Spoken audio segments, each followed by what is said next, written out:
Buenas tardes a todas las personas que ya están aquí.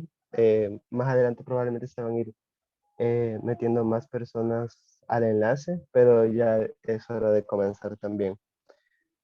Primero que nada me presento. Mi nombre es Eduardo Rodesno, de Fresno, UCA, y damos inicio a la charla virtual con el nombre de Situación Actual de los Pueblos Originarios de El Salvador.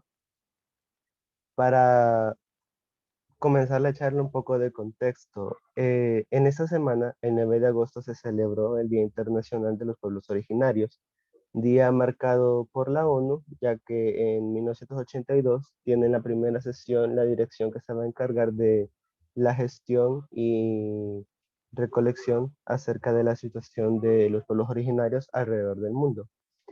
¿Y por qué es necesario remarcar y darle la importancia a estas fechas? Bueno, porque alrededor del mundo son las comunidades eh, originarias las que sufren principales violencias, desde el asedio a sus recursos naturales, también violación a sus derechos humanos, y en nuestro país no es la excepción.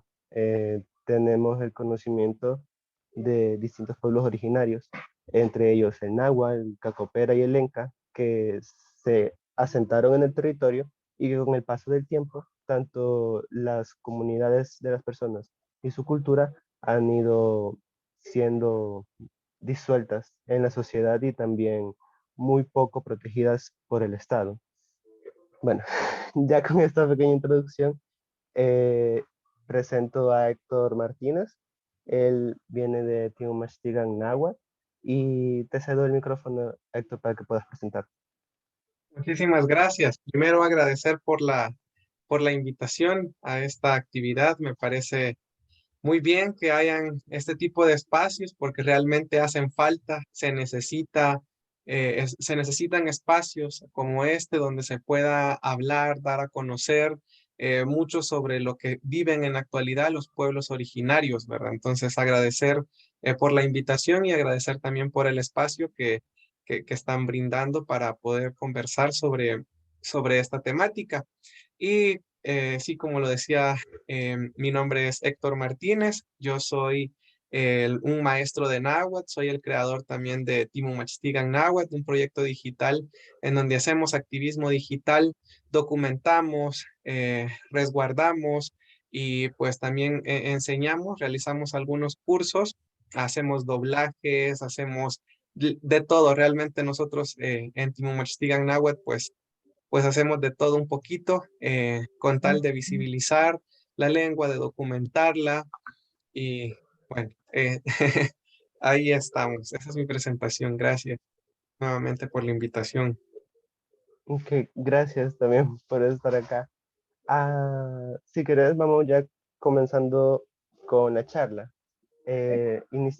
Para que también tenga conocimiento, la charla se va a separar en cuatro preguntas generales, de las cuales Héctor nos va a estar brindando respuestas, y también en las que se va a comenzar el diálogo. Y si alguna de las personas que están presentes desea hacer alguna pregunta o tiene alguna consulta, puede levantar la mano y se le va a dar también para que pueda hablar. Bueno, empezando con la primera pregunta que tenemos, quisiéramos saber cuáles han sido los esfuerzos que han tenido ONGs, el Estado, activistas particulares para contribuir y visibilizar la lucha en pro de los derechos de las personas nahuablantes. Bueno, es bastante interesante la pregunta, pero la respuesta también es, pues no está distribuida como lo esperaríamos, digámoslo así. Y es que podemos dividirlo en dos grandes grupos, digámoslo así. Primero, el Estado y luego organizaciones, ONGs y personas particulares, porque pienso que pues las ONGs también las conforman las personas pues particulares, ¿va? Entonces, pienso que se pueden dividir entre estas dos categorías y podemos comenzar haciendo un recuento tal vez con lo del Estado, para no decir que no ha hecho nada. Pero podemos ver los detalles o lo que ha hecho y pues luego ustedes juzgarán, ¿verdad? En manos de quién está la real visualización, la real documentación y el real rescate de la lengua. A nivel de Estado, no solo me refiero al gobierno actual, sino pues sabemos que tristemente en El Salvador hasta el 2014 la Asamblea Legislativa reconoció a los pueblos originarios, es decir, que antes del 2014 no existíamos. Entonces eso es bastante curioso porque eh, pues generalmente a las minorías siempre se les invisibiliza, se les discrimina justamente por eso, ¿verdad? Porque no se les suele reconocer y justamente eso es lo que pasaba con los pueblos originarios. Es decir, que antes del 2014 legalmente no existían los pueblos originarios. Se podía decir que era una nación conformada por personas ladinas, es decir, que no eran indígenas o de algún pueblo originario. Pues hasta el 2014 se hace una reforma al artículo 63 de la Constitución de la República, en donde al fin se reconoce que El Salvador pues tiene pueblos indígenas y también dice, y adoptará políticas a fin de mantener y desarrollar su identidad étnica, cultural, cosmovisión, valores y espiritualidad. Esa es la reforma que se le hizo al artículo y pues a partir de ahí digamos que se hicieron algún par de ajustes también incluso a otros dentro del marco legal. La ley de cultura también en su artículo 9 decía que reconoce también que, que además del castellano tenemos que es nuestra lengua oficial en El Salvador, también las lenguas indígenas entraban como parte de nuestras lenguas oficiales y también decía, ¿verdad? El castellano es la lengua oficial del Salvador y constituye parte de los bienes constitutivos del patrimonio cultural, al que pertenecen igualmente las lenguas de los pueblos indígenas, ya sean vivas o en proceso de rescate. El Estado está obligado a promover y conservar en todo el territorio el rescate, la enseñanza, el respeto a las lenguas ancestrales. También en el artículo 62, es importante que se los mencione, entonces por eso estoy haciendo lectura de acá de un par de anotaciones que tengo. El artículo 62 también, ¿verdad? Se ratificó y mencionaba en las lenguas autóctonas que se hablan en el territorio nacional, eso está en la Constitución de la República, en el territorio nacional forman parte del patrimonio cultural y serán objeto de preservación, difusión y respeto. En el 2017 también se publicó la Política Pública para los Pueblos Indígenas, la Política Nacional de Salud de los Pueblos Indígenas en el 2018, el Plan de Acción Nacional de Pueblos Indígenas o el famoso Plan PIES que se publicó también en el 2018 y en el 2017 se publicó en el Diario Oficial también una serie de mandatos que se les brindaba a cada institución del Estado eh, para salvaguardar la única lengua indígena viva, que es el náhuatl, en actualidad. Entonces, muy bonitos todos estos ajustes que se le hicieron a la Constitución, les quedó demasiado lindo la redacción, pero tristemente, pues se ha quedado ahí, se ha quedado en libro, se ha quedado en papel, eh, porque en la realidad, pues no se ve absolutamente nada. En el actual gobierno, en la actual gestión, podemos decir cuáles son los adelantos o cuáles han sido los aportes que ha tenido porque estamos hablando como en una línea de tiempo, ¿verdad? 2014 se reconoce a los pueblos, luego entre el 2014 hasta el 2018 salen estas políticas públicas que han quedado guardadas en alguna librera y pues a partir del 2019 en adelante no han vuelto a salir otras políticas o se han tocado esos temas, pero lo que podemos decir que ha realizado, porque tenemos que darle el crédito por las cosas que también han hecho, es que, por ejemplo, bueno, el Ministerio de Cultura, que se conformó en el 2018, pues comenzó a trabajar por ejemplo, en algunos videos. Encuentran ustedes videos sobre unas clases de náhuatl, son como 10 o 12 clases que se grabaron durante la pandemia, durante el 2020. y lo grabó justamente el mismo director nacional de pueblos indígenas. Entonces, él está en su cargo y también grabó estos videos que los pueden encontrar en internet y que fueron transmitidos en un canal de televisión, ¿verdad? En el canal 10.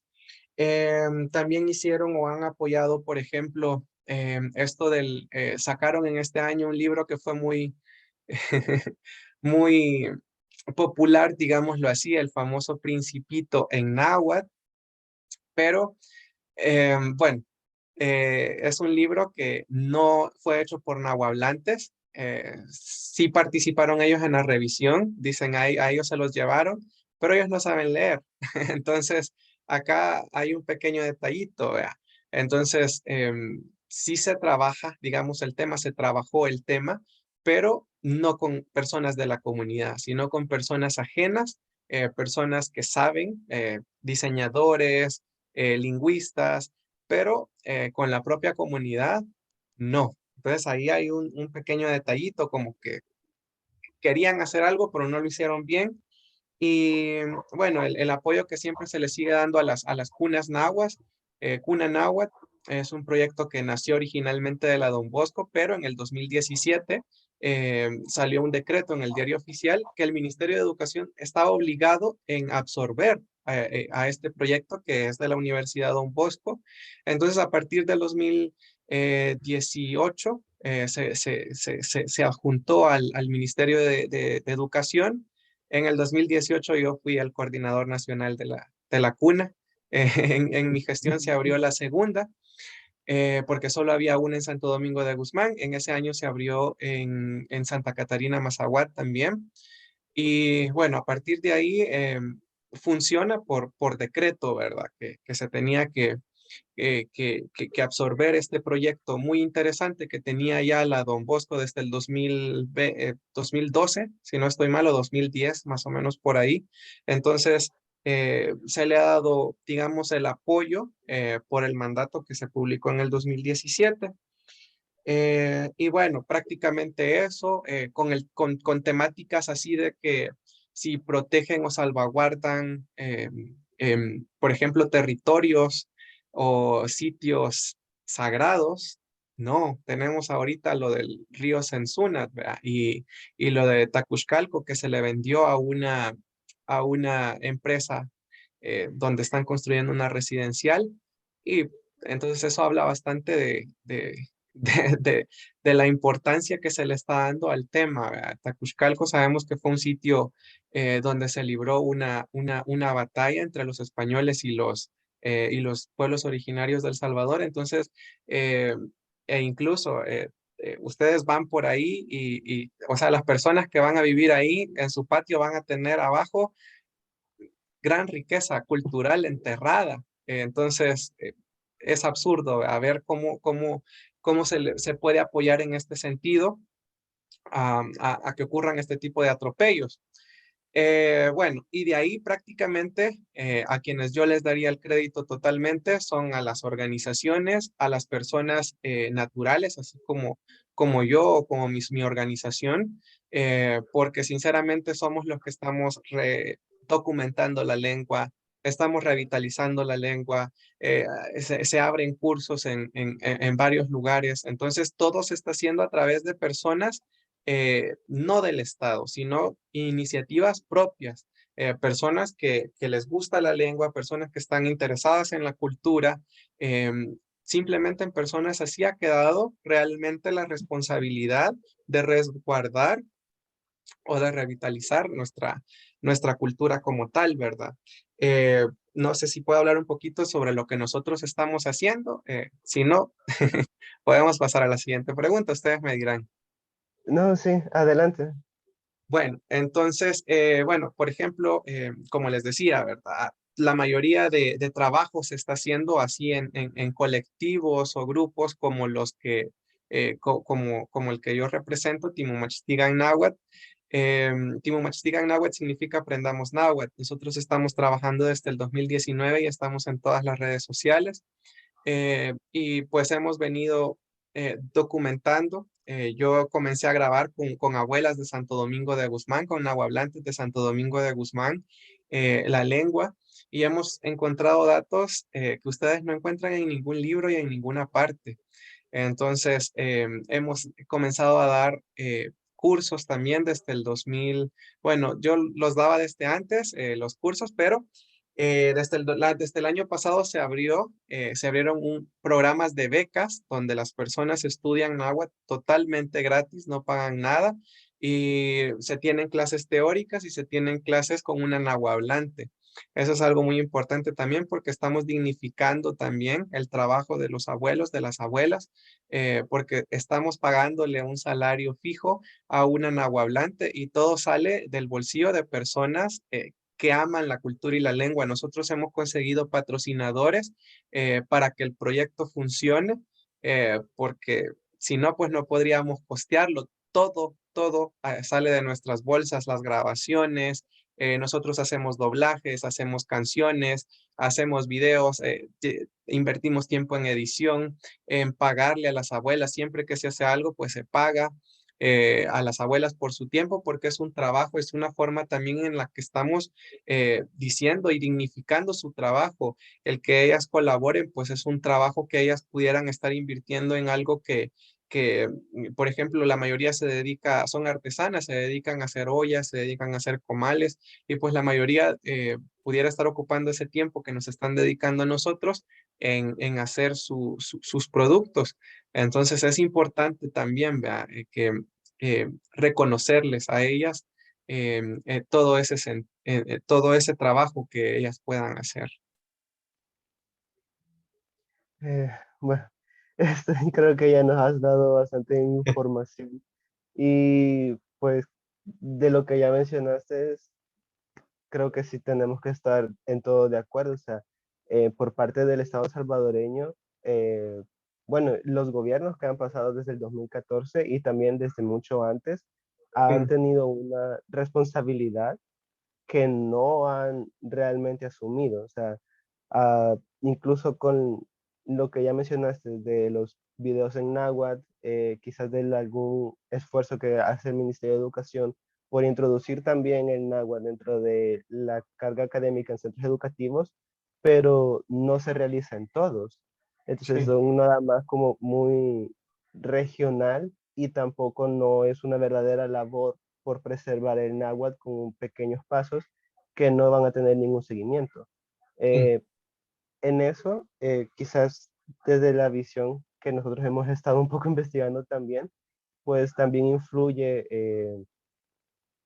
una visión colonial que aunque no se señale como tal, pero está presente dentro del país, tal cual, ¿no? O sea, eh, es responsabilidad del Estado, pero también las personas no nahuablantes no tienen un verdadero interés a causa mismo del pensamiento colonial que está muy ya metido dentro de en sí del pensamiento colectivo de la sociedad salvadoreña. sí. Sí, así es. La verdad es que es un tema bastante, la educación, el Ministerio de Educación debería de estar trabajando muchísimo. Hay muchos países, tenemos México, tenemos Guatemala, en donde, por ejemplo, hay educación intercultural y en El Salvador, como siendo un país tan pequeño, pues no se puede hacer esto. Yo fui de la primera generación de maestros que certificó el Ministerio de Educación en náhuatl. Fuimos, me parece que 70 fuimos, ya no me acordaba el número, 70 personas graduadas como especialistas a nivel nacional de náhuatl, de identidad cultural. Lo interesante es que esto se desarrolló entre el 2017 y 2018. Ya no se les dio seguimiento y nosotros prácticamente estudiamos esos 2 años y no se nos ha dado espacios en las escuelas para ejercer lo que nosotros estudiamos. Las personas que lo hacen es porque sus directores pues son muy accesibles, eh, tienen ese sentimiento de respeto, esa empatía hacia la cultura, hacia la lengua. Pero sí, o sea, la mayoría que salimos de esa especialización, tristemente, pues lo hace cada quien a su manera o por su cuenta, el enseñar lo que aprendió, ¿no? Porque en las escuelas no existe así un como pensum de estudio donde se diga es obligación y como no es obligación, hay directores, hay escuelas donde te dicen, no, eso no lo vas a enseñar acá, no me gusta, no sirve de nada y se escuchan comentarios de ese tipo, ¿verdad? Sí, creo que en redes sociales es cuando se menciona y se habla acerca de la cultura de los pueblos originarios y del rescate del náhuatl, pues siempre se encuentra uno con comentarios en los que de qué funciona esto en mi futuro, de qué funciona dentro de una preparación laboral. Y parte también del pensamiento que se tiene que ir comenzando a cambiar dentro de las personas en las que eh, no todo tiene que significar de qué me va a servir, sino también el respeto que merece y también el conectarme con una cultura con la que pues ha habido una gran negación por mucho tiempo. O sea, estamos hablando de 2014, es una fecha bastante reciente, desde el momento en el que ya se conoce que existen los pueblos originarios. No sé si te gustaría continuar a la siguiente pregunta. Sí, sí. Sí, ok. Bueno, la siguiente dice así. Las personas nahuatlantes se han visto obligadas a pasar por un proceso de asimilización forzado. Ya un poco de eso nos comentaste con la pregunta anterior. Comentaste con la pregunta anterior. ¿Qué esfuerzos se hacen actualmente desde los pueblos y organizaciones para revitalizar la identidad nahua? Creo que también acá hay un poco de problema porque realmente las comunidades indígenas, las comunidades originarias, no están organizadas. Y ahí es donde también pienso que si como sociedad o como grupo hubiese una mejor organización, pues también eh, pues se escuchara más sobre el tema, se visibilizara, incluso se luchara o se pidiera más, ¿verdad? Pero existe ese problema, en las comunidades no hay una organización tal cual. Por ejemplo, en Santo Domingo de Guzmán, con quien trabajo directamente, no hay, o sea, las personas ahí no es que tengan una organización donde puedan exigir sus derechos. eh, no existe una organización como tal, aunque hay otros, por ejemplo, Tacuba, que en el 2018 fue reconocido como un pueblo indígena. Lograron agarrar ese título porque la comunidad de Tacuba pues se movilizó. En Tacuba prácticamente hay como dos hablantes, dos nahuablantes nada más, pero es una comunidad que se organizó, tienen hasta incluso su propia radio indígena y de ahí, tristemente, cuidado con esto, porque hay colectivos, hay organizaciones que sin ser indígenas se están organizando en la capital o en diferentes municipios para ayudarse a ellos mismos, porque no se le puede llamar de otra forma. Hay organizaciones Ujú. grandes en el país que representan supuestamente a los pueblos originarios, pero en los pueblos ni se les conoce. Entonces, hay organizaciones, porque hay organizaciones, ustedes pueden buscar y en internet fácilmente encontrar, y los representantes no son de pueblos originarios. Ustedes van a ver en eventos o por ejemplo, que hacen, por ejemplo, la ONU eh, y ven a representantes indígenas, no indígenas. Entonces, ¿qué está pasando ahí? ¿Qué está pasando? ¿Por qué están surgiendo estas cosas? Y simplemente es por un interés económico. Sí, bueno, con esto que has mencionado al final, ah, aunque no pareciera, pero incluso en la actualidad se sigue habiendo una apropiación cultural y también dentro hacia las comunidades originarias. Ya lo mencionaste con estos grupos que en sí no apoyan ni tampoco respaldan a las comunidades originarias, ni tampoco las reivindican. Y de igual forma también sucede con, por ejemplo, yo lo podría ver en pequeños emprendimientos de personas que tampoco son nahuatlantes y lo que utilizan es tomar las artesanías, todo lo que crean como ya lo mencionaste, las abuelas y los abuelos, eh, para un interés económico propio que tampoco va a beneficiar a estas poblaciones. Sí, y tristemente por la falta de organización, volvemos a lo mismo, es que suceden todo este tipo de atropellos en la comunidad. Hablo propiamente de Huitzapan o de Santo Domingo de Guzmán porque es donde estamos más involucrados. Llegan personas y hay casos, vamos a contar un par, sin nombres, sin nada, para que no se ofendan, pero ahí saben las personas pues, o los colectivos que lo han realizado. Por ejemplo, el año pasado fue eso incluso los medios de comunicación se tuvieron que meter. Les habían pagado cierta cantidad a las abuelas, una miseria, $25 por cada canción o por las canciones, porque habían abuelas que habían dado todas sus canciones y las hicieron firmar. Entonces, y el libro apareció en otro país, no voy a decir en cuál, y lo estaban vendiendo como en $40 el libro, mientras que a ellas solo les habían dado $25 y, o sea, era un proyecto grande, era un proyecto millonario, los traductores, los transcriptores, los editores, los ilustradores, salieron ganando bonito. Y las abuelas, o sea, cuando se dieron cuenta de cuánto estaba costando este libro, salieron publicaciones en la prensa, hubieron algunos reportajes que hicieron, entonces porque las abuelas les había costado y resulta pues que sus canciones ya estaban registradas en otra parte. Ese es un ejemplo así sencillo. Hay libros también que se sacan así de esta manera.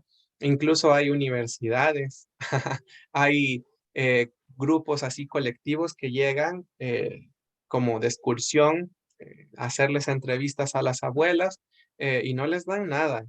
O al contrario, a veces las invitan a sus eventos y son utilizadas simplemente. Hablo más digo utilizadas o ellas, porque la comunidad nahuablante mayormente son mujeres. En Santo Domingo de Guzmán, para que se hagan una idea, hay 42 mujeres y 7 8 hombres que hablan. Entonces, por eso me refiero a ellas, porque son más mujeres, ¿verdad? Entonces, Ujú. casos así hay un montón, ¿verdad? Y es bastante preocupante todo esto y es también la falta de organización, la falta de representación, la falta de información, incluso también la que, la que hace que todos estos atropellos se lleven a cabo. Eh, con lo que acabas de mencionar me surge una pregunta. Eh, Tanto la falta de organización de las comunidades originarias y el hecho de que las nahuatlantes sean mayoritariamente mujeres, tiene una razón, no sé cómo decirlo, es una razón histórica o Sí. hay un motivo del por qué. Sí, sí, de hecho lo que ocurrió en 1932, el famoso levantamiento indígena que ocurrió en Izalco, pues tuvo mucho que ver, porque prácticamente a partir de ahí la mayoría de personas hacían resumen, no sé si lo sepan, pero pues se dio una orden, ¿verdad? Para mandar a matar a todos aquellos que fueran indígenas, así literalmente.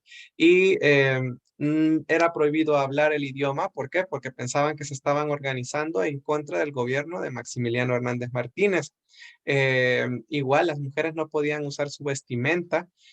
¿Por qué? Porque por esa misma razón las violaban, las mataban. Eh, Hay un documental muy bueno que sacó la UCA que se llama La Negación Indígena, donde todavía recopilaron información de las víctimas de aquel incidente, de lo que ocurrió en 1932, y podemos escuchar historias así terribles.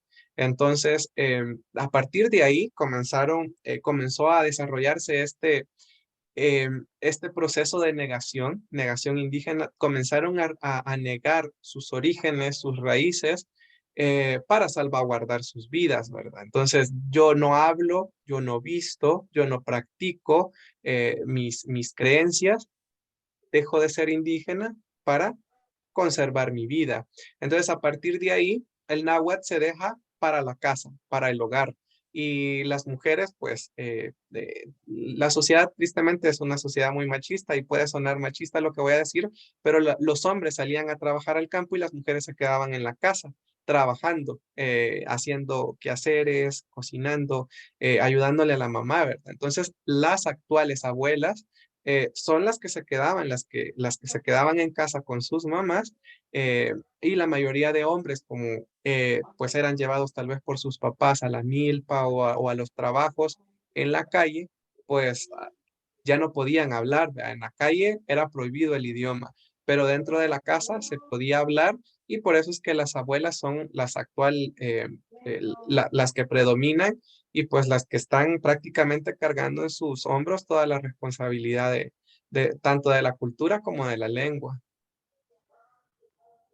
Sí, creo que también queda hacer un poco de memoria de que la población originaria es la que ha sufrido principales eh, actos de violencia bastante agresivos. Ya mencionaste la masacre que ocurre en 1932 y también tenemos el hecho de que la guerra civil aquí en el país, que fueron 12 años de pues bastante conflicto y violencia, imagino por los espacios en los que se desarrolló, que fueron principalmente en el resto de departamentos, tanto de Occidente como de Oriente, fueron las poblaciones campesinas y también indígenas quienes más se llevaron en parte la violencia por parte tanto del ejército salvadoreño como de las guerrillas del FMLN.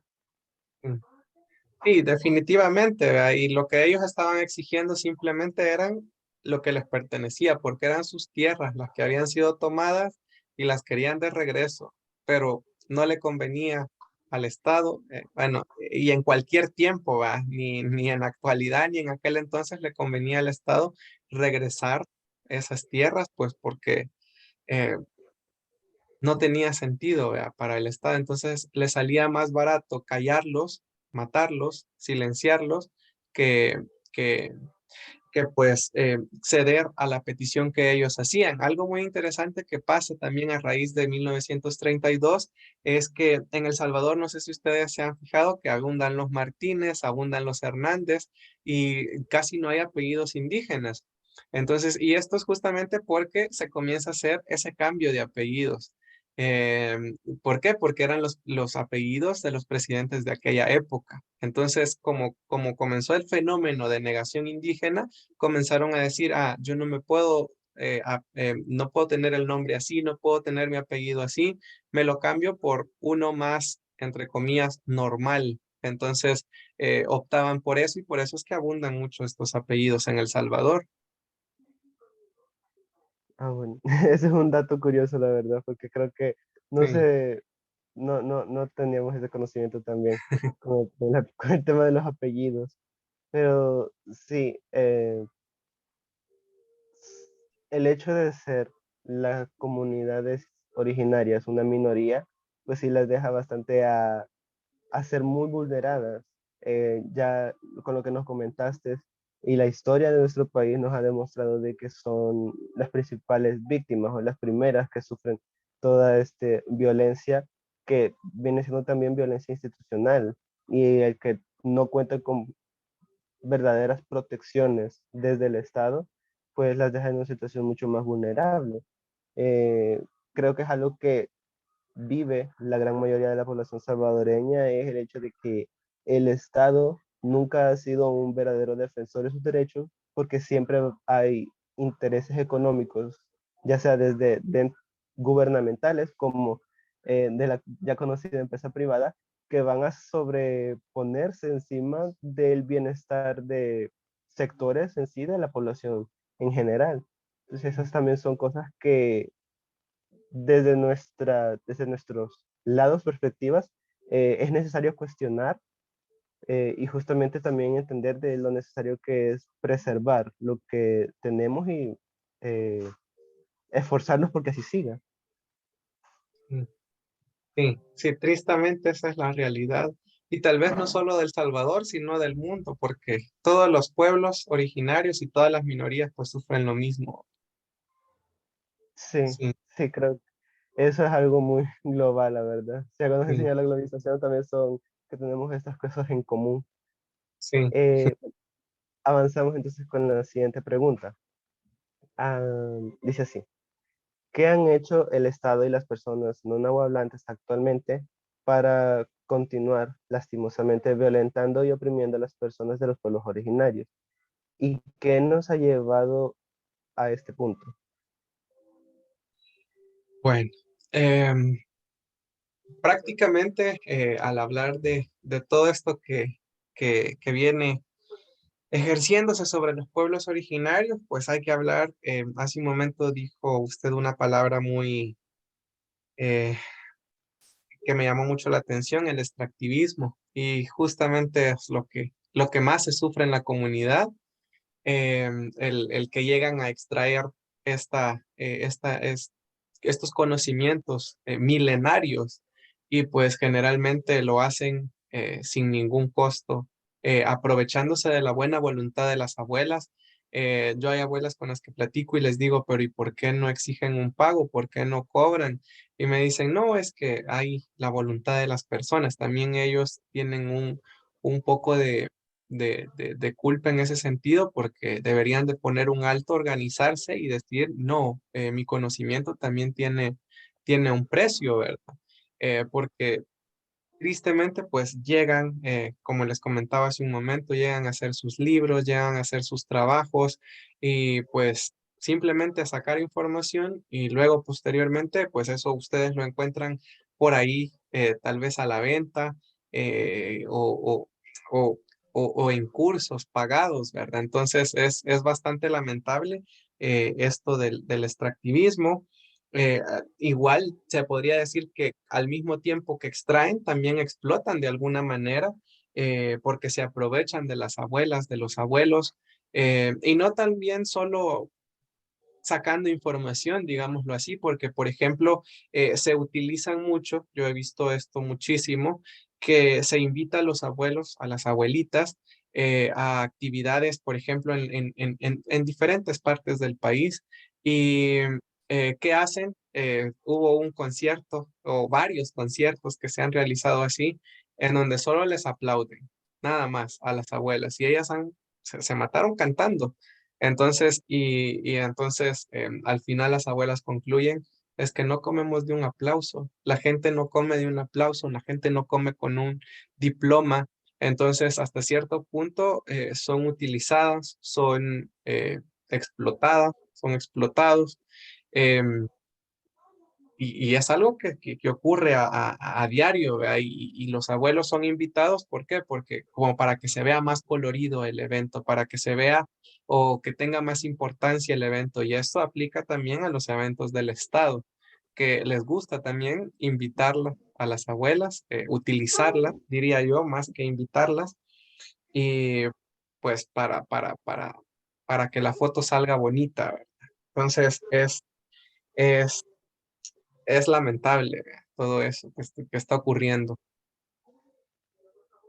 Sí, eh, con lo último que mencionaste, eh, eso tiene el nombre de tokenismo, el hacer como pequeñas acciones que parezca que se está haciendo un cambio, pero solamente es como para el momento, para la cámara, para que se vea de que el Estado sí se está involucrando realmente Sí, con preservar eh, a la cultura náhuatl, cuando realmente no, ya con lo que nos has platicado, pues resulta que no, que si se sí, comienza algo, pero no se le da ningún seguimiento o se deja para después, pero estas comunidades no tienen un después, o quizás el después sí, para estas poblaciones ha sido tan largo que ya que se puede esperar realmente.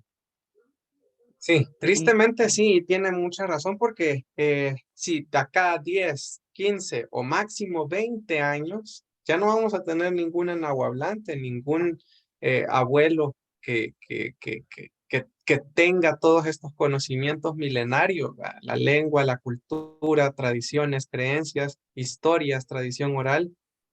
Entonces es lamentable porque sí se les está dando largas y largas y largas, pero al parecer al ritmo en el que vamos, nunca van a ver un verdadero cambio. Sí, y lastimosamente, pues si no hay un verdadero interés por quienes sí pueden generar estos cambios, vamos a terminar en eso, en la pérdida nuevamente de una cultura ancestral. Y no sé si también el hecho, bueno, quizás algo que me gustaría señalar es que es justamente con las personas no nahuablantes. Creo que pasa un poco desapercibido el mencionar que El Salvador, en sí la sociedad salvadoreña, pues es también una sociedad racista con todo esto. Eh, pero un racismo que ya está tan normalizado que muchas veces casi no se percibe en refranes o en dichos que son donde se toma a las personas indígenas y se les da el sinónimo de personas haraganas o personas que se tienen como en la ignorancia, pues esos pequeños comentarios ya son comentarios muy racistas y de que se han interiorizado por mucho tiempo y por muchas generaciones aquí en el país. Entonces creo yo que eso también es algo que influye en que las personas en sí violenten de una manera pasiva-agresiva a estas comunidades y creo que es algo muy visible en redes sociales. Sí. Sí, es prácticamente también el alargamiento de esa negación indígena que probablemente comenzó en el 32 o quizás un poquito antes, porque sí, la gente ahora que nos digan indios, para nosotros es lo peor, ¿verdad? Para empezar, la palabra está mal empleada porque no somos indios, somos indígenas, somos originarios. eh, pero eso, cuando a nosotros nos dicen, ah, es que sos un indio, entonces, ¿nosotros qué? Se nos viene a la mente alguien, así como decía, alguien pobre, alguien ignorante, alguien, eh, sí, o sea, como lo peor que nos pueden decir y lo tomamos como un insulto. Y esto también por ejemplo, se vio reflejado estadísticamente en el 2007 para el censo poblacional, el último censo poblacional que se hizo en el 2007. De hecho, por eso solo decía que me parece que es el 0,0003% de población indígena. Pero ¿qué es lo que está pasando? Vea? Es que las personas, aunque cuando le preguntan, ¿y vos sos indígena? La gente niega, y esto pasa incluso en la comunidad. eh, Hijos de nahuablantes, nietos de nahuablantes te dicen, no, yo no soy indígena. ¿Por qué? Porque por todo el racismo que han visto, que han sufrido sus papás o que incluso ellos mismos han sufrido de pequeños, entonces la gente comienza a decir, no, ya no soy. En el 32, la negación fue para salvaguardar sus vidas, en la actualidad es para evitar racismo. Sí, entonces son cosas que am, con las que se lucha todavía y el hecho de autorreconocerse como si soy una persona que forma parte de las comunidades indígenas originarias, pues también es algo que requiere de valor, principalmente para generaciones más nuevas, o sea, estamos hablando de los hijos, las nietas, que por lo mismo que ya mencionaste vos, ven y ya están mucho más al pendiente de el Internet, porque ha sido como una herramienta que nos ha enseñado mucho esto, en lo que pues sí sigue existiendo violencia hacia las comunidades originarias, que ya no va a ser, esperemos, nunca vuelva a ser como lo que ocurre en el 32, pero que sigue presente de otras maneras en las que se expresa. Eh, ¿Te parece si continuamos con la última Sí, pregunta? está Ya bien. casi estamos finalizando. Sí. Con base a tu experiencia, ¿qué nos recomendarías como personas que existen fuera de estas realidades para contribuir a la preservación de la identidad náhuatl en nuestro país? Bueno, eh, pues prácticamente la primera, y aunque suene fuerte, tal vez educarnos un poquito, leer, leer.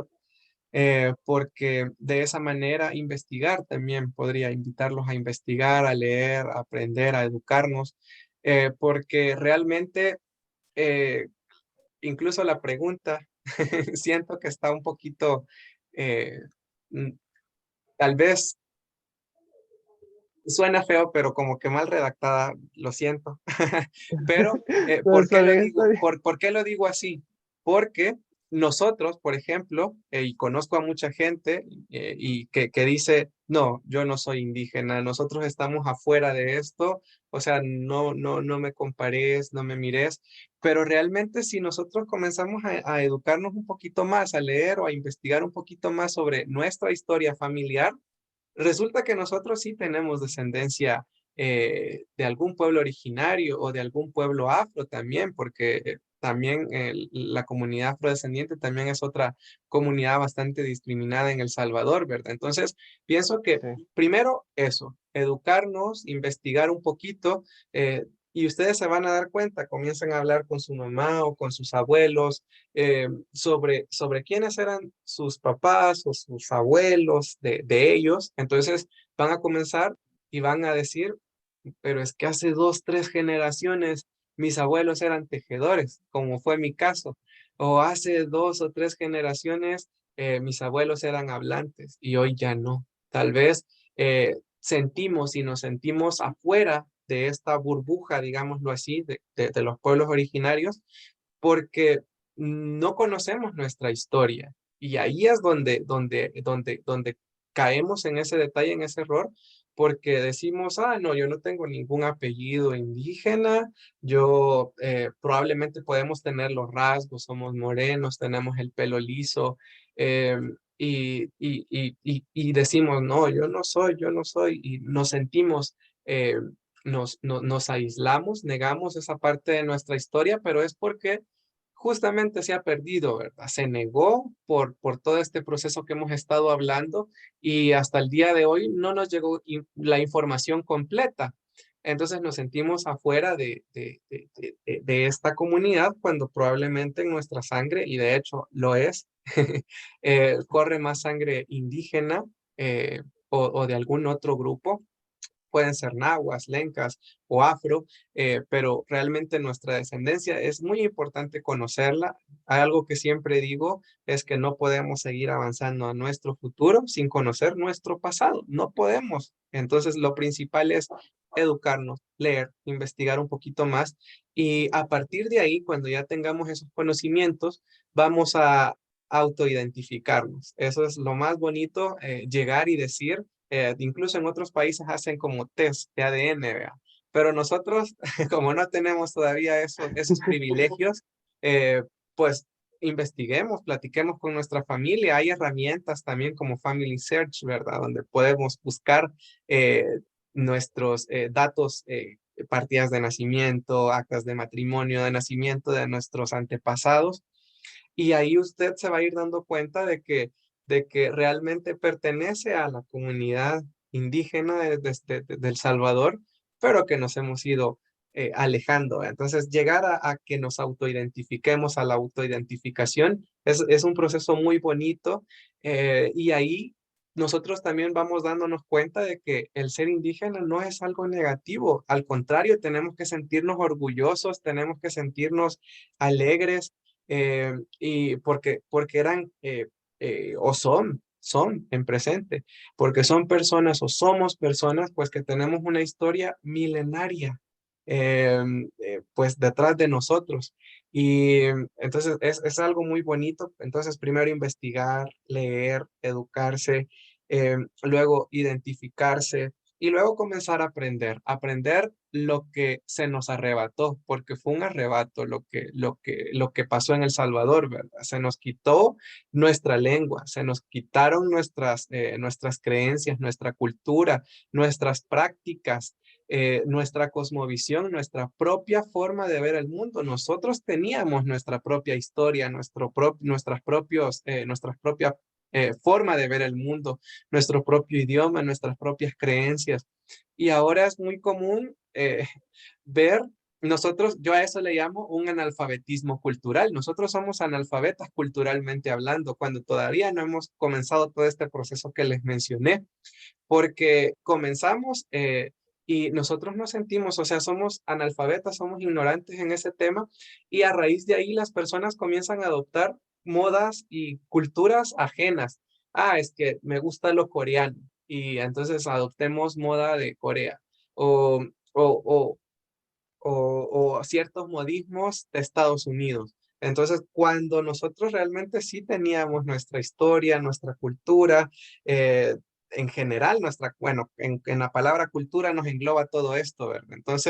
Eh, entonces, comenzar a aprender eso que se nos ha arrebatado, comenzar a aprender sobre el idioma, comenzar a aprender sobre la cosmovisión, sobre la tradición oral, y luego cuando ya hayamos aprendido con alguna de las organizaciones que está trabajando en pro de esto, como nosotros o como algunas otras, así, pues comenzar también a dignificar a los pueblos, cambiar con las personas cercanas, con nuestro círculo cercano, esos pequeños detallitos de racismo. ¿Verdad? Ah, es que me enoja que me llamen indio, o corregir esos pequeños detalles, o corregir a esos comentarios o a esas personas que te dicen, mira, ¿y eso para qué te sirve? O eso vas a abrir un call center o algo así. Comentarios así de tontos los escuchamos nosotros a diario. Entonces, comenzar a cambiar la mentalidad de las personas que nos rodean, ya cuando nosotros estemos empapados de todo eso que se nos arrebató, comenzamos a dignificar y a apoyar también, ¿verdad? A los actuales descendientes y nahuablantes también. Entonces, que eso es muy, muy interesante también. Nosotros hablamos con los estudiantes y les decimos, no podemos amar el idioma, el náhuatl, y olvidarnos de los hablantes, porque es otro detalle que también a veces eh, fallan algunas organizaciones, porque eh, al 100, ¿verdad? Con el idioma, pero con los hablantes ni sus luces, ni les hacen caso. Entonces, es muy importante seguir todo ese proceso, ¿verdad? Entonces, educarnos, autoidentificarnos, aprender, dignificarnos y apoyar. Gracias, Héctor, por todo lo que nos has mencionado ya al final. Es algo que esperemos también quede a las personas un poquito de lo que ya nos mencionaste y que eso sea motivación también de que más personas, pues sí, salgan a investigar y que encuentren Sí, eso de que pues también tengo ascendencia de algún pueblo originario aquí en el país. sí. Eh, Así es. ya finalizando, nuevamente darte las gracias por estar aquí, por darnos un poco de tu tiempo y poder conversar sobre esto. Ah, esperemos más adelante nuevamente tener otro espacio en el cual seguir hablando y en el que sigamos educándonos también acerca de la situación de los pueblos originarios aquí en el país. No sé si habrá alguna pregunta. Si alguien tiene alguna duda, puede levantar la mano. Pregunten, pregunten. Diana Márquez, sí, puedes encender el micrófono. Hola, buenas tardes. Buenas tardes. La pregunta que yo tenía era sobre, no sé si ya ha hablado usted, Héctor Martínez, con los hablantes originarios, ¿verdad? Sobre qué piensan cuando en el 15 de septiembre hacen que los niños se vistan de indígenas. No sé si me podría comentar sobre qué piensan de eso, si es muy ofensivo para ellos. Gracias. Excelente pregunta, gracias. Sí, Sí, bastante buena la pregunta, la verdad. sí. Les comento que para empezar, incluso nosotros deberíamos de sentirnos ofendidos. ¿Por qué? Porque los trajes que se nos han enseñado y con los que hemos crecido pensando que son nuestros, no son nuestros. Esos trajes con encaje, con tela de satín, no existían acá en América, no, o sea, no eran de acá. Acá lo que había era tejido. Ese es otro punto bien interesante y ahí nos podemos detener a hablar muchísimo porque incluso hay gente que te dice, ah, no, eso de los tejidos lo enseñaron los españoles, lo trajeron los españoles. No, señores, eso ya estaba aquí desde antes y hay códices que lo demuestran. Entonces, para empezar eso, esos vestuarios así vueludos y que con encajes y que brillosos no son propios de acá. Ahora, incluso con el traje de hombre, el famoso cotón, que es blanco, la camisa y el pantalón, de hecho era la ropa interior que utilizaban los sacerdotes en el tiempo de la colonia y que fueron impuestos a los hombres de las comunidades originarias en forma de burla y también para cubrirlos, porque ellos solo ocupaban una prenda que se llama mashtat, que mal llamamos en español. Eh, Tan mal llamamos que se me olvidó la palabra. Se le dice taparrabo, pero es una palabra mal usada y no la usemos. Era una especie de calzoncillo, el mashtat. Entonces, para cubrirlos, decidieron ponerles la ropa interior de aquella época. Esos trajes blancos que ustedes ven eran la ropa interior de los sacerdotes de aquella época. Entonces, era para cubrirlos, para burlarse y entonces esos trajes hasta a nosotros nos debería dar primero vergüenza y luego enojo porque se siguen enseñando como nuestros, se siguen utilizando como nuestros, pero realmente si usted comienza a investigar un poco el origen de esos trajes, en el caso de las mujeres son de origen español y nosotros orgullosos decimos, ¿verdad? O las mujeres se lo ponen orgullosas pensando que es algo propio, es algo nuestro cuando no son de estos lados. Y bueno, y las abuelas ahí en ese sentido, ¿qué opinan? Pues igual, o sea, se extrañan por el uso de ese traje, ¿verdad? Dicen, pero este no son como los que yo me pongo, que son enrollados, ¿verdad? Son tejidos. Entonces tienen otra forma, son más bonitos, son más finos, son más caros que una tela de satín. Nos habían Muchas gracias colocado por un la comentario. respuesta. Es De que yo nada, sabía sí. por Historia Económica de El Salvador que Maximiliano Hernández había traído esos trajes de Colombia, nos había dicho la catedrática. Entonces yo sí tenía curiosidad porque nunca he podido hablar, he tenido la oportunidad de hablar con un hablante, ¿verdad? Entonces sí, muchísimas gracias por su respuesta. De nada. De eso tenemos 2 videos en nuestro canal de YouTube, si ustedes tienen la oportunidad de verlos. Bueno, tenemos más sobre la vestimenta, pero específicamente de los trajes estos que se ocupan para todas las actividades y sobre el traje original del Salvador, tenemos ahí un video de cómo era el traje original y los comentarios al respecto de estos trajes también, por si quieren verlos.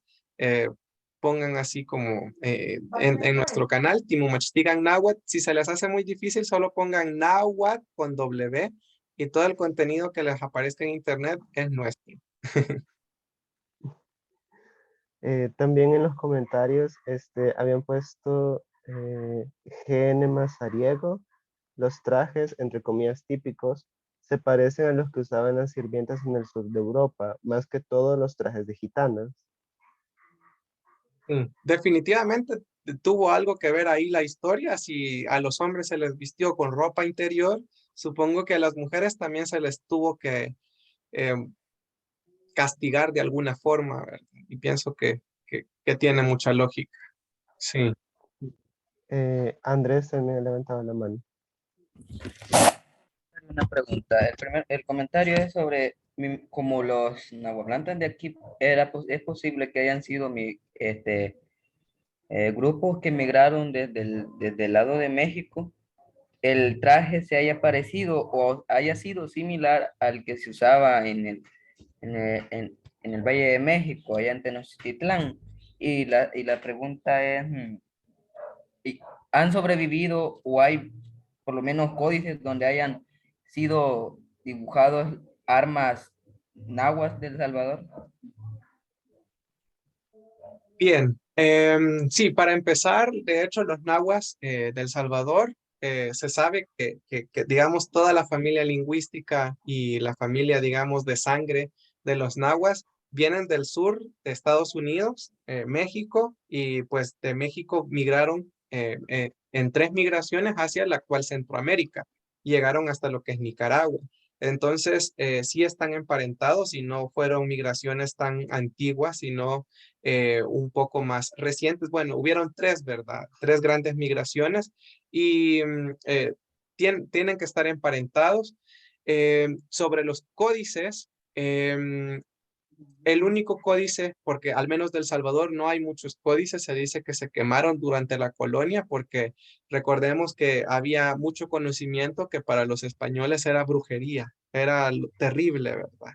Todo eso que ellos encontraron era pecado.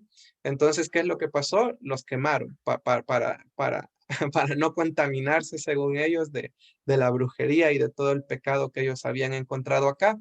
Entonces, pero recuerdo que está un códice donde está esta guerra que se libró en Tacuxcalco. De hecho, ahí estábamos hablando al inicio de esta entrevista sobre Tacuxcalco. Y hay otro también donde está donde aparecen españoles, aparecen tlaxcaltecas y aparecen personas del señorío de Guxgatán luchando. Los del señorío de Guxgatán somos nosotros, ¿verdad? Somos los salvadoreños. Entonces, luchando contra ellos, pero se les miraban con armas muy simples, ¿verdad? Flechas y lanzas, así sencillas, no como las que traían los españoles ni las que traían los tlaxcaltecas. De hecho, son representados los salvadoreños de rodillas, tirados, y ellos en caballos y con armamento y con, ¿cómo se llaman estos? Como con cascos y con escudos y todo Armadura. eso, con una armadura. Ajá, entonces fueron representados ahí como que no eran nada. Sí. ¿Habrá alguna otra pregunta? Ah, Andrés.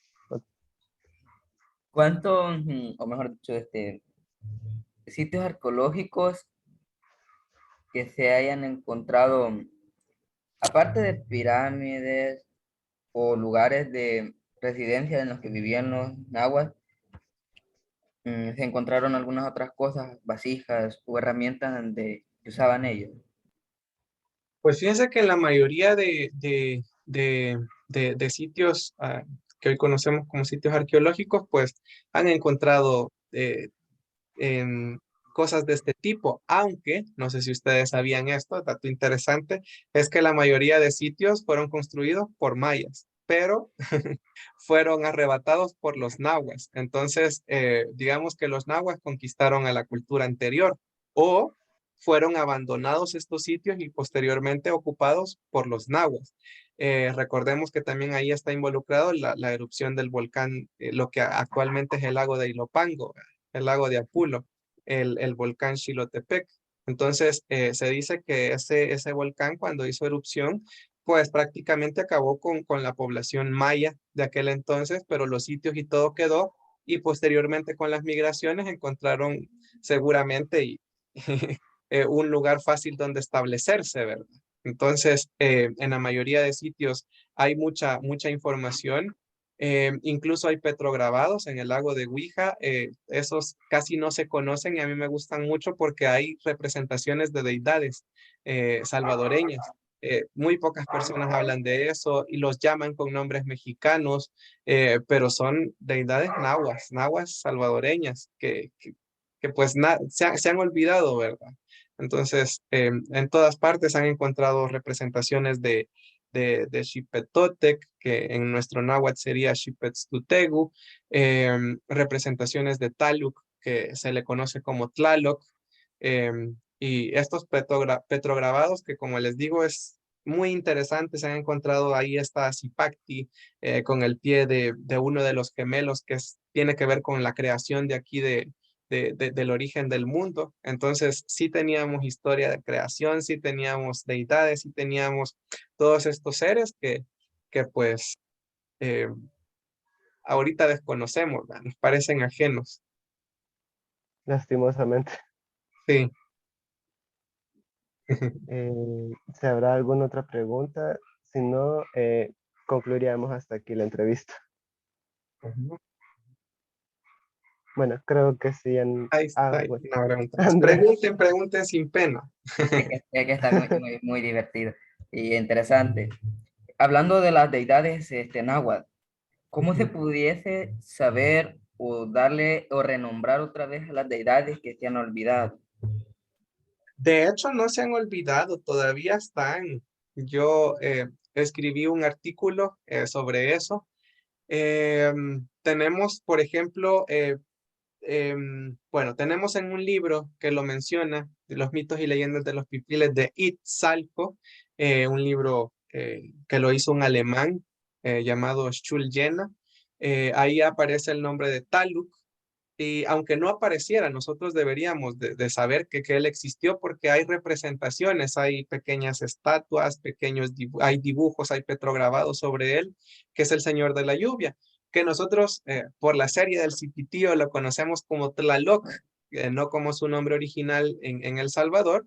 Existe, él tenía sus ayudantes, que eran los tepehuas, que eran la Cuyancúa, historias que te las cuentan en la comunidad ahorita, o sea, vamos ahorita y ahí te la cuenta cualquier persona, que te hablan de la Cuyancúa, te hablan de los tepehuas, solo que ya no con estos nombres, ¿verdad? La Cuyancúa sí con ese nombre, los tepehuas son ahora huracaneros o arbolarios, está el señor viento, Hegat, que era el señor de los vientos, todavía te dicen, ya no es una deidad, ahora son señores o son brujos, igual que Nanahuatzin, la deidad que originalmente se convirtió en nuestro sol y la que nos dio el maíz, todavía te cuentan en Nanahuatzin, pero te dice, era una bruja de antes, ¿verdad? Entonces, término que también está incorrecto, pero así lo llaman hoy por la religión, ¿verdad? La religión Ujú. ha carcomido mucho la mente de los pueblos y ha hecho pensar, no les puedes llamar deidades porque solo hay un Dios. Entonces, pero son brujos, son señores, son eh, o simplemente espantos incluso, el Sisimi también. eh, Hay muchísimos y en la comunidad se conocen ya no como deidades, sino como señores. Entonces ese tal vez ha sido el problema, que si uno llega a la comunidad, mire, háblame de sus dioses. ¿Cuál Dios, va? Si la religión cristiana ha hecho su tarea muy bien, cristianizar, entonces ellos te dicen, ah, solo hay un Dios.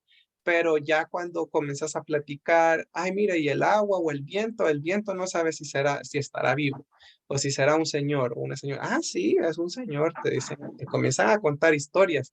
Entonces, ese es el detalle que no han sabido preguntar para lograr obtener esa información. Eh, Quizás con lo que acabas de mencionar, junto con lo de la religión, se menciona bastante como un sincretismo, Sí. pero a mi parecer es más que todo ha existido una supremacía dentro Sí, del cristianismo, que es lo que ha influido bastante a erradicar mucha de la cosmovisión de las culturas originarias. sí, sí. Esto, sí, la mayoría, la verdad es que sí, acabó así terriblemente y algunas otras pues sí se han mezclado, pues tenemos el Día de la Cruz, vea, interesante.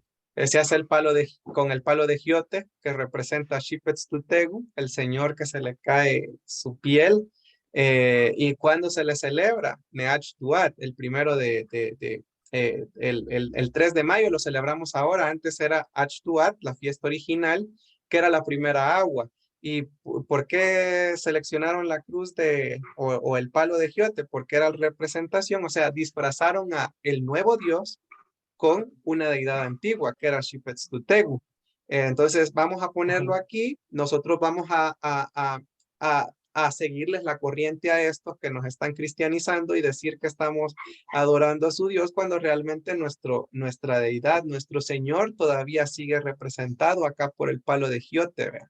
Entonces era una especie de camuflaje lo que se estaba haciendo que con el tiempo pues obviamente se perdió y ahora solo tenemos ese enfoque de que es una actividad cristiana cuando es sincrética, porque su raíz fue indígena y ahora pues es más religiosa que otra cosa.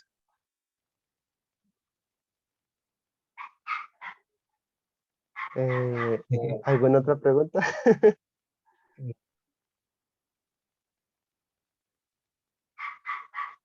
Bueno, quizás ya no. Sí, Bueno, entonces sí, ya estaríamos dando por sí, finalizar la entrevista. sí. Yo si me lo permiten, les hago una invitación a las personas que nos Ah, acompañaron sí, este sí, día sí. a estudiar ahí con nosotros. Nosotros tenemos cursos ahorita totalmente gratis, funcionan gracias a dos patrocinadores que se llama Natalia Mazariego y Jonathan Rivas, quienes son los que financian, digamos, todo el proyecto de becas. Cada 3 meses se abren nuevas convocatorias para todas aquellas personas que quieran aprender. No van a aprender sobre solo el idioma, sino que van a aprender sobre todas estas historias, sobre toda la cosmovisión, absolutamente todo. Y no solo lo van a aprender conmigo, porque yo soy el maestro de las clases teóricas, sino que lo van a aprender también con una nahuablante, con Nancy Sixta, que es la abuela que nos está apoyando y validando todo lo que nosotros pues vamos enseñando, aprendiendo. Van a tener la oportunidad de hablar 2 veces a la semana con ellos, todas las semanas. Entonces, es un espacio muy bonito que hemos creado, que ha nacido. Este proyecto se llama Neichan Sefoura. Es un proyecto hijo de Timumachtigan Náhuatl. Entonces, quedan invitados. Ahorita llevamos 5 semanas de haber comenzado y son 12. Entonces, para que estén pendientes de la próxima convocatoria ahí en la página y aprenden náhuatl gratis y aprende también sobre toda su cultura y sobre todo lo que le han arrebatado. Gracias por la información final. También para apuntarme yo. Sí, Bueno, entonces, ah, sí, Sofía Salinas, muchas gracias por la información y por el espacio. Muy interesante e importante el tema. Sí, igual, gracias Héctor por estar acá y también a las personas que nos han acompañado. gracias, gracias. Ay, Gracias por la información y ahí, pues, cuando quieran platicar, por ahí andamos siempre. Yo encantado de aceptar invitaciones porque como les repetí, les repito, espacios así faltan muchísimo. No tenemos espacio nosotros con quien hablar, entonces cuando nos invitan, nos da mucho gusto porque podemos enseñar, podemos aprender, porque incluso cuando me preguntan algo que yo no sé, me voy y leo más, ¿verdad? Entonces, eh, aprendemos siempre. Entonces, espacios así hay que aprovecharlos, hay que quererlos y hay que incluso explotarlos para, para que se sigan replicando. sí, también queremos que así sea. Sí, Entonces, doy por finalizada. Ya, eh, pueden así. Voy a detener la claro. grabación. Bueno, Muchas gracias. de nada, de nada. Si hacen otra, avisen para